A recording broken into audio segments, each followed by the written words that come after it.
তবে শোনো, তোমরা যারা নায়ক নায়িকার অনুসারী, গায়ক গায়িকার অনুসারী, আমি তোমাদের একটা হাদিস পড়ে শোনাই। এর আগে আমি তোমাদেরকে একটা আয়াত পড়ে শোনাবো। আল্লাহ বলছেন, মাইয়ুতির রাসূল, যে রাসূলের অনুসরণ করে, রাসূল যেভাবে ভালোবাসে, রাসূল যেভাবে ঘৃণা করে, তিনি সাল্লাল্লাহু আলাইহি ওয়াসাল্লামের যে অনুসরণ করে, ফাকাদ আতা আল্লাহ,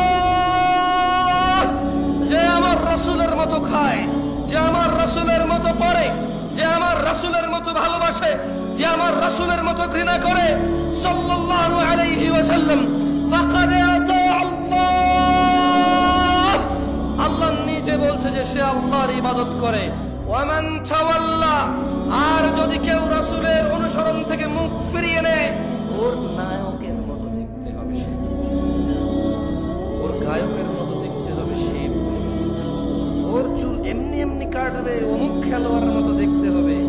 আল্লাহ বলছে যে ওয়ামান তাওয়াল্লা, যে রাসূলের অনুসরণ করে না, ফামা আরসালনাকা আলাইহিম হাফিযা, ইয়া রাসূলুল্লাহ, আমি আপনাকে এই সুন্নত বিরোধী লোকগুলোর তত্ত্বাবধান করে পাঠাইনি।